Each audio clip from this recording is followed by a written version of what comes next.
Prince সিনেমার poster প্রকাশ করে net দুনিয়ায় হইচই ফেলে দিয়েছেন মেগাস্টার শাকিব খান। সেই সঙ্গে সিনেমাটি নিয়ে শুরু হয়েছে নানা জল্পনা কল্পনা। এই ভিডিওতে আমরা প্রিন্স সিনেমাটি নিয়ে বেশ কিছু তথ্য দেওয়ার চেষ্টা করব। তার আগে দর্শক, আপনাদের কাছে অনুরোধ, আমাদের পার্শ্বচিত্র চ্যানেলটি সাবস্ক্রাইব করে সঙ্গে থাকবেন প্লিজ। দর্শক, শাকিব খানের নতুন এই সিনেমাটির পুরো নাম Prince once upon A time in Dhaka. এটি মূলত 90 দশকের ঢাকা শহরের আন্ডার ওয়ার্ল্ডের গল্প নিয়ে নির্মিত হতে যাচ্ছে।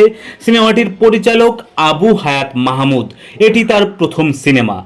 প্রিন্স সিনেমার গল্পে থাকবে ক্রাইম, লাভ, অ্যাকশন আর ইমোশনের মিশেল। সিনেমাটির প্রযোজক শিরিন সুলতানা এবং ক্রিয়েটিভ ল্যান্ড। এই সিনেমাটির গল্প লিখেছেন মেজবা উদ্দিন সুমন, আর সুমনের সঙ্গে চিত্রনাট্যে কাজ করেছেন মোহাম্মদ নাজিম উদ্দিন। ইতিমধ্যেই প্রিন্স সিনেমাটির প্রি প্রোডাকশনের কাজ শুরু হয়ে গেছে, আর আগামী নভেম্বর থেকেই শুটিং শুরু হবে। সিনেমাটিতে শাকিব খানের বিপরীতে নায়িকা থাকবেন 3 জন, যদিও তাদের নাম এখনো চূড়ান্ত হয়নি। সবকিছু ঠিক থাকলে 2026 সালের ঈদ উল ফিতরে মুক্তি পাবে প্রিন্স সিনেমাটি। দর্শক, আমরা শাকিব খানের আরও একটি ব্লকবাস্টার দেখার অপেক্ষায় রইলাম। সেই পর্যন্ত সাবস্ক্রাইব করে সঙ্গে থাকুন আমাদের পার্শ্বচিত্র চ্যানেলের।